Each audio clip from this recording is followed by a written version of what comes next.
งเนาะโอ้มันไล่สุดมาเลยโอ้ยลืมกองเลยว่ะวันนี้เขามาแข่งเห็นน้ำมันนี่ครับเอาแข่งใส่ประเทศมึงเห็นเป็นอะไรล่ะว่ามันแข่งบุฟเฟ่ต์เลยโอ้โอเคเราลูกเราจะมาแลกกับเป็นนั่นก็ได้เราว่าใส่ปุ๊บนั่นเองโอ้ยซื้อได้จักบ้างเนี่ยเอาไปซื้อได้จักบ้างเลยยังงานเลยเขาก็บ่ซื้อได้จักบ้างเนี่ยก็5บ้างบ่นี่3บ้างรับแล้วก็บอกเลขบัญชีมันเลยมันหลายได้บอกมันหลายได้หั่นเลขบัญชีมันเลยเจ้าบอกเลขบัญชีมันเลยเจ้าก็ตั้นมาเป็นลำหมดแล้วห่วยลำไปหน้ามันห่วยโอ้ย2หัดกับนั่นแล้วมันเดินน้ำมึง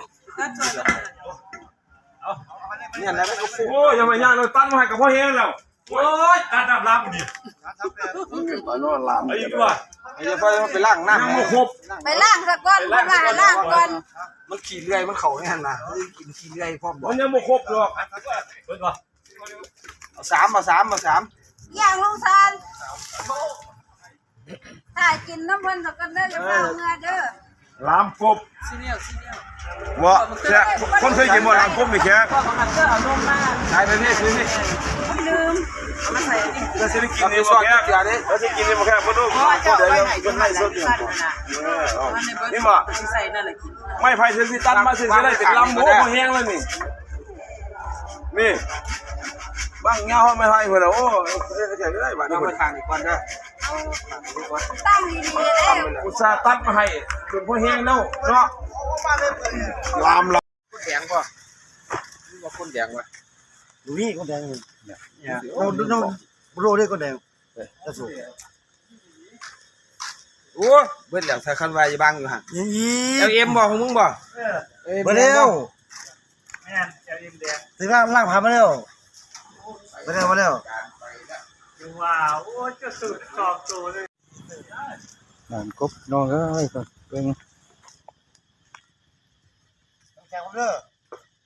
โอ้เจ้ากระชิบลูกมันหยุกเลยเนาะครับอย่างมันไม่ออกไม่เหมือนนักครับดึงแล้วต้นมาแล้วมาเยอะเลยสีหน้าไม่มีด้วยหันสีหน้าไม่ใช่มีด้วยหันแม่นดีปลาเผาเนี่ยปลาเผาอีเสียนี่ลามกบไปอร่อยไหมเนี่ยอร่อยไหมเนี่ยลุงเดียนคนน้อยนี่ปลาเผาเมื่อปลาเผาไปเนี่ยใช่แล้วโอเคโอ้ยสภาพนี่คันว่านี่สองเดี๋ยวมาให้อีก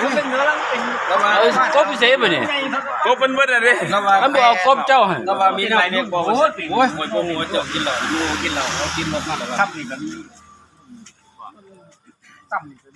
ถามไปนอนนาเด้อนอนนาเราประสบการณ์หลายพวกเขาเรียนคุณลุงไปล่ะลุงไปนะเราไม่ได้เป็นผู้ใหญ่บ้านแต่พอเราเคยเป็นเราลุกมาตั้งแต่ปลูกเมล็ดมาได้หมอเนี่ยมาปลูกนั่นแหละปลูกไปยังไงผมน่ายัดมากหอมต้องกันใหญ่เลยเอารถพวดเลยมันเชื่อเลี้ยงแล้วบ่เลี้ยงเลยเขาเลยเชื่อนะแต่ว่าพี่สายไม่ต้องบอกตัวส่งกับพวกคนไหนคอคนใจพี่สายเนี่ยไม่ต้องบอกตัวส่งพวกคนไหนคอนั่นเลยลุงสายมือเศร้าเตะเศร้าเด้อเอารถเจ้าไปจอดนางเพื่อนบอกว่าเปิดเพลงไว้ล่อแขกสักวันเขาต้องพันนะเอาเพื่อนฟิวแต่เราติดมานี่2 ปีข่อยยังบ่เคยได้ยินเลยสาธุหนูไปกัดให้มันแม่กัดนี่นี่จะคงคุยบ่ตายไปเนาะนี่แต่คงคุยเปิดนี่จะคงคุยเฮาสิลำโพงนี่คันเปิดนี่มันบ่ยืดจุดไหนมันต้องเฮาคนเคยแทงไว้ได้ถ้ามันจะกระจายจ้าไม่เต็มที่เดี๋ยวก็เรียนมันทำเดี๋ยว